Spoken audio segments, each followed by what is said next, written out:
Hey there, super friends. It's Joey with Last Point Gaming. Today is Thursday, January 30th, 2020. How y'all doing? So, I'm recording on Thursday because I did record yesterday, but it was 25 minutes of straight up bitching. Not like productive bitching either. So, I ended up canning it, and we're going to try again. So, today we're gonna stray away from gaming more into art. So I was all gearing up and planning to make tokens for fucking Chunky Red. That's what I'm playing in Philly. Playing the list I pulled down like 4 days ago, and that's that. I'm done.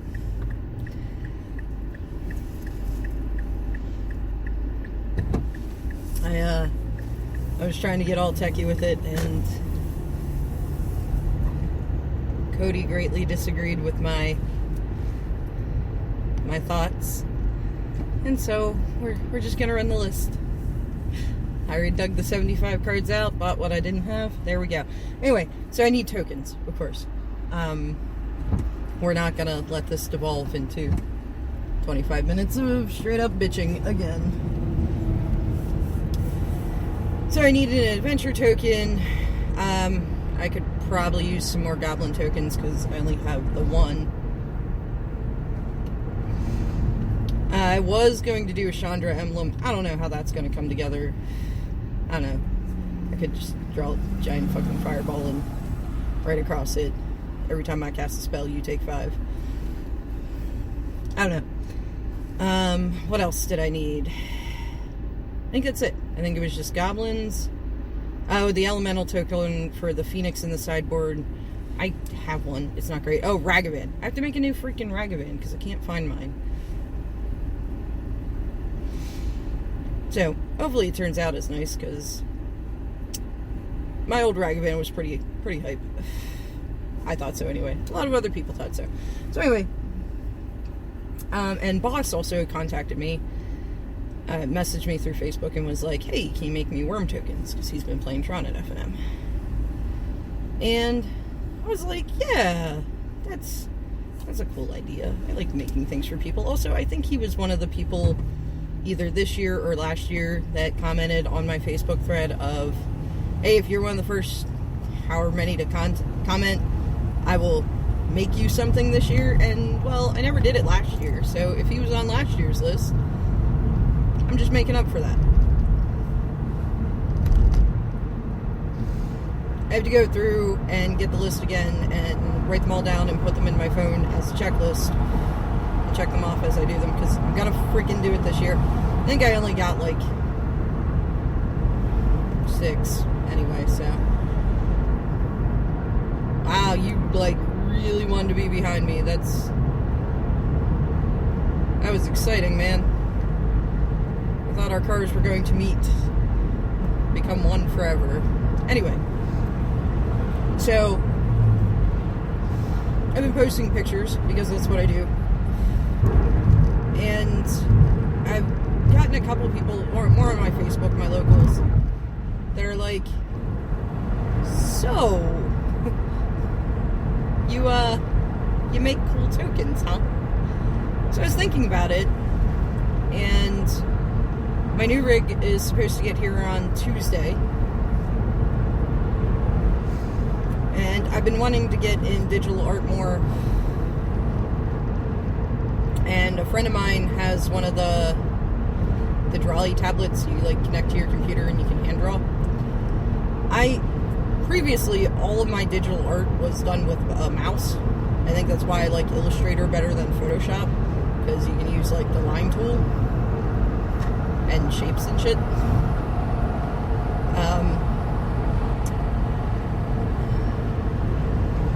But it does create some limits. Way back when I took like the first multimedia class I was taking for my degree, we had to do like Photoshoppy bits, and I remember going to Mad Hatter because like, he had a degree in animation. I was like, surely you can teach me how to Photoshop. Because, like, I open it up and I can't do anything. There's not even, it's not like Paint where you open it up and there's already a canvas and you just start drawing. No, you gotta, like, go tell it you want a new thing. So I was like, can you give me just, like, a Photoshop crash course? And, yeah, he, like, walked me through all the tools and stuff. I know what you're thinking. I was taking a multimedia class. Surely they were going to teach that. No. And I remember him saying, now, Mad Hatter was... He always had, like, the best fucking one-liners.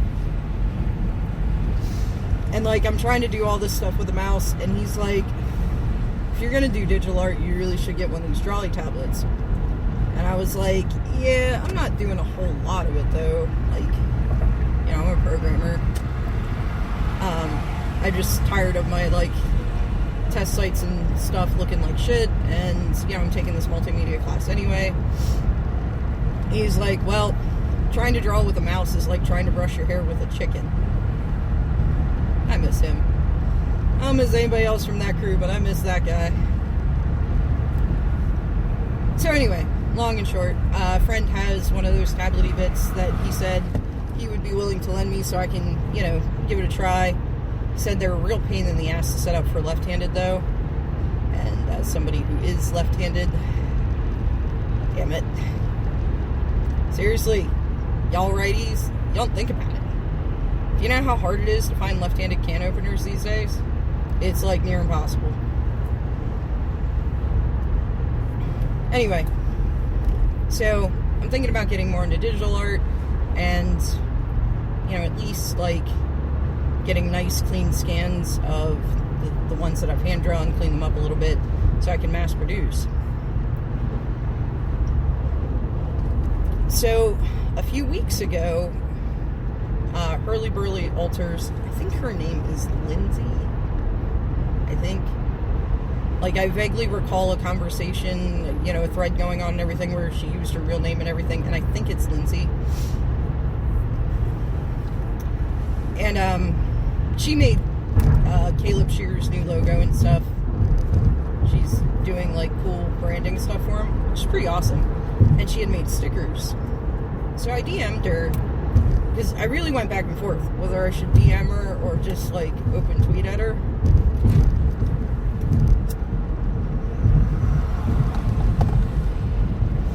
But, right, it's weird, because I wanted to ask her if she has her stickers printed, and if so, like, where she orders them from. Because, like, I was thinking about just doing, like, redoing the Last Point Gaming logo, cleaning it up a little bit, and doing stickers of that. Not for, you know, monetizing or anything, just kind of for funsies, my own happy little fun projects. And even that felt, like, really awkward, even though I wasn't planning on trying to compete with her in any way. Still, like, asking the tricks of her trade. Because, like, I'm in a Facebook group where they post alters, and Modfly is my absolute favorite alterist.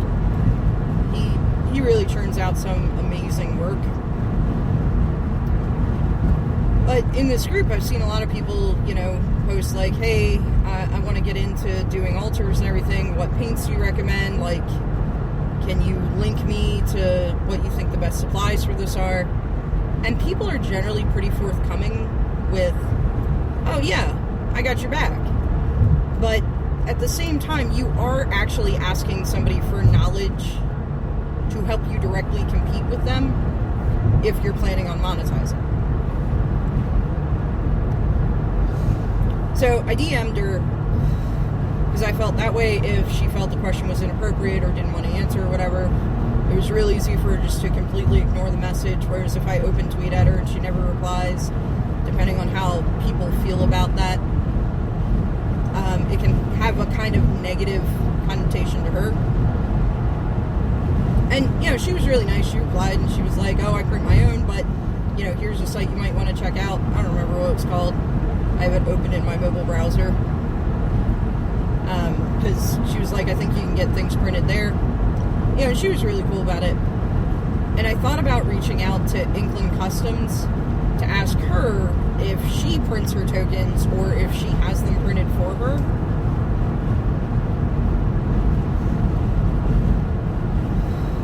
And if so, is there like a site I can, upload my, put together my token and everything and have them printed and shipped to me. But I am kind of considering monetizing that. Maybe, possibly, I don't know. I really just don't know my artwork's good enough, but there seem to be a few people pretty interested in some of the recent things I've done. But again, in that case, I'm actually considering directly competing with her. Now, I don't think I'll be any real competition to her. She is pretty prolific in the Magic community as, like, the person to get tokens from. She has a ton of them, and she's better at it than I am. But at the same time, like, I don't know, I've been really going back and forth on whether this is an appropriate thing to do. She also doesn't follow me back, whereas Hurly Burly does, so that made it feel like a little more okay to DM her. Like, okay, we follow each other, we have this kind of internet rapport. So I don't know, I've really been going back and forth on it. Now, there's this other artist I follow. Oh, I want to say her display name is, like, Mirror. And she actually just posted today with, like, look, if you tweet at me or DM me and ask me about the stuff I use to, create and basically run my business, I'm not going to answer you. I got here by trial and error and yada yada, and I am generally not a person who ascribes to the I suffered, so should you mentality, but I can understand where she's coming from, because again, like, I've been really going back and forth on whether or not it is appropriate for me to reach out to Inkling Customs and try to get a recommendation on, like, where to have tokens printed and stuff. Because again, you are at that point, especially if you're looking to actually try to monetize, you're looking to compete with that person. And actually, I think it's kind of worse if I'm just kind of handing shit out, because then I'm, like, devaluing her product by proxy. It's like I say, there were some people who graduated with me, like, literally the same night I did, with the same degree I have. One in particular sticks out because I was in two classes with her, and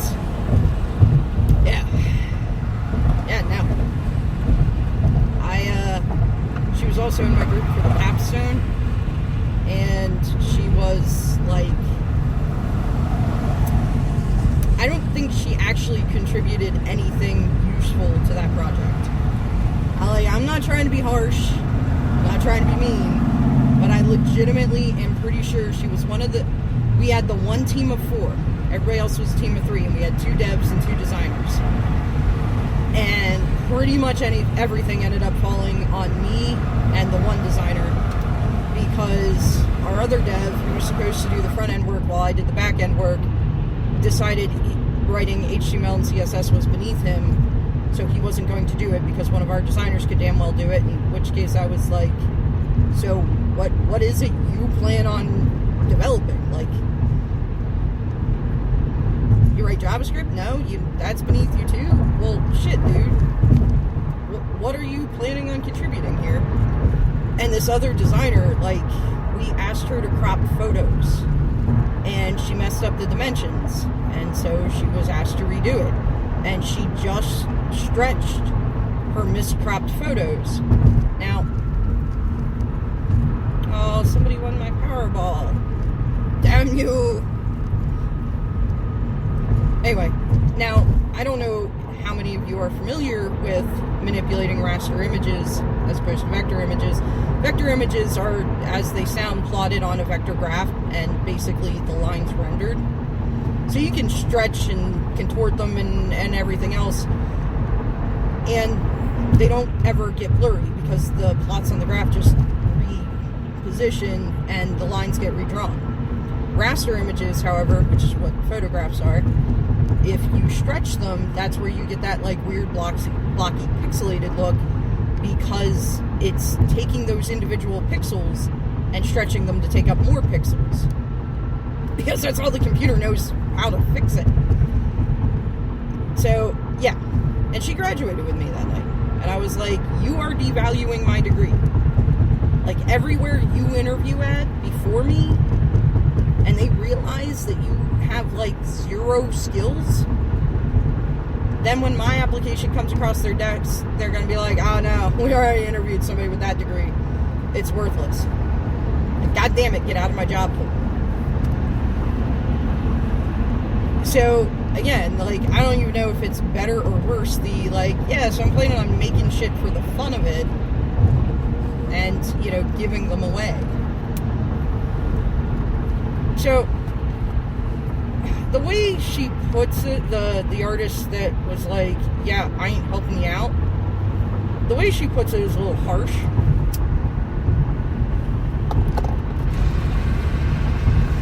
It could definitely have some softer wording to it, but at the same time, it's Twitter. You only have so many characters to work with, and I've been over this many, many times about why Twitter's a uniquely awful platform to try to have any relevant discourse on,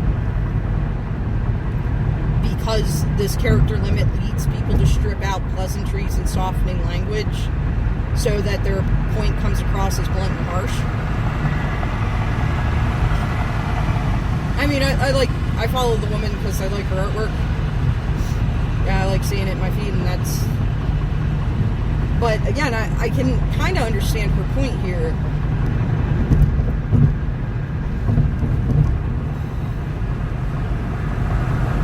Even if I don't necessarily agree with it. Like, anybody wants to ask me what tools I use, I will be happy to tell them. Micron fine liner pens are fucking amazing. They're a little touchy. You gotta be a little gentle with them. But they're fantastic. It's like a nice super dark ink. It doesn't bleed. You get points, or you get point sizes in a nice wide array. They're great. And these Oahu markers, oh god, I can't remember what her @ is. Her display name was Hannah Ship Navigator. I haven't seen her in my feed in a while. I should check on her.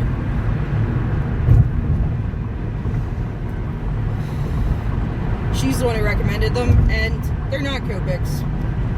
Like, that's the reality. They're a knockoff, super discount brand. Like, for the same price I paid for a pack of 5 Copics for Bird for Christmas, I got like 60 of this knockoff brand marker, and they're not bad. I've had a lot of success with them. I had to like learn how to work with them because it's alcohol-based ink instead of water-based, and they do bleed like a sumbitch, but really any alcohol-based marker is going to. All in all, I've had a really good experience with them. Totally recommend. I use Bic mechanical pencils for the pencil work because sharpening pencils is obnoxious. Yeah, no, I'll tell you about the tools I use, and like, I have no qualms doing it. But I also, like, I'm not building my living off of this. And as far as like my day job, like what I actually do for a living, I'm also happy to provide resources and information there because I'm not working in a field that's in like really low demand, where I absolutely have to be better than everybody around me at it to be employed. Software development is super high demand. Like, I still get recruiters calling me all the time.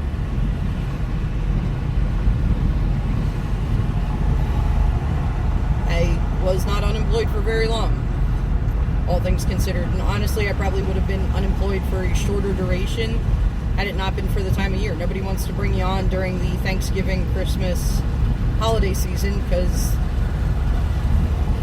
you know, everybody's on holidays and vacations and stuff. So it's tough to really get you onboarded, and they end up paying you for hours where you can't actually do anything. So, makes sense. You know, it's a field where there's a lot of jobs. There's more jobs than there are people to do them. But in the art world, like, you absolutely have to be the best of the best to make a living.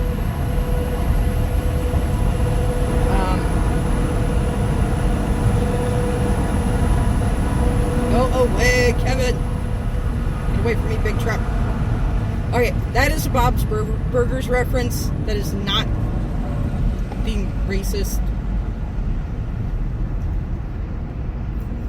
Alright, that was probably less than appropriate. Anyway.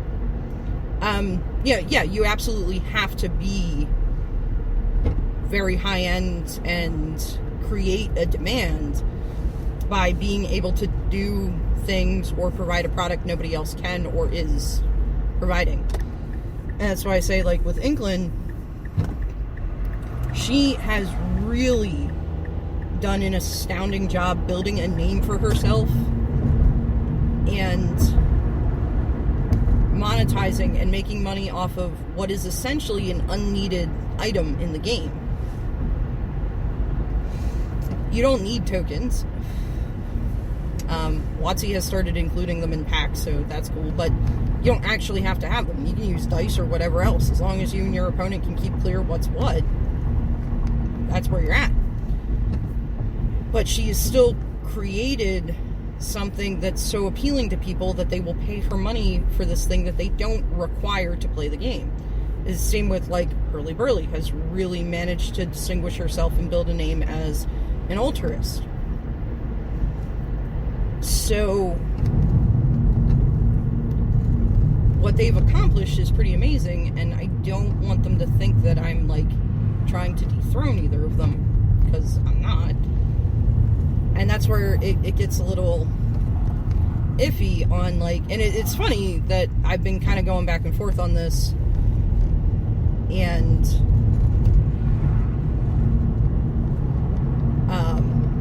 you know, this post appeared from this artist.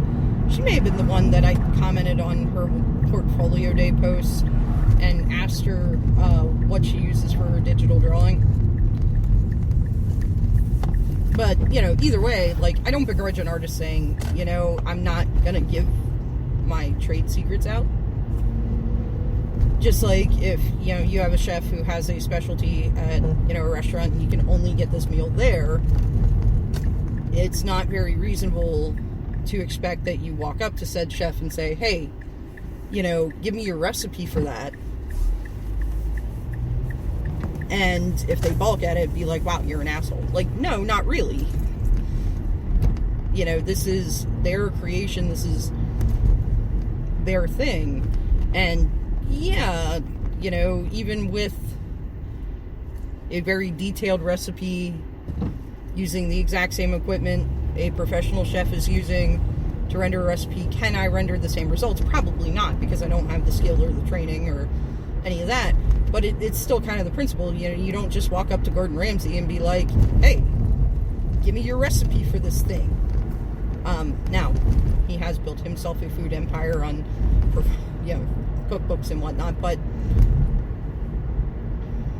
you know, 20 years ago when he was making his name as an executive chef, to just walk up to him and be like, yeah, you know, so tell me how to compete with you. Well, if you've ever watched a Gordon Ramsay show, you'd know he probably have some choice words for you.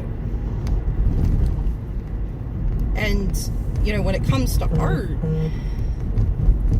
it's, you know, kind of the same thing, where you say, hey, give me information on how to do this thing the way you do it. You're saying, you know, tell me how to compete with you. And it's not unreasonable, I don't think, for an artist, especially an artist trying to make a living off of their art, to say, you know, I'm going to decline sharing my secrets with you. So anyway, sorry, nothing strictly gaming related here. This is mostly art stuff.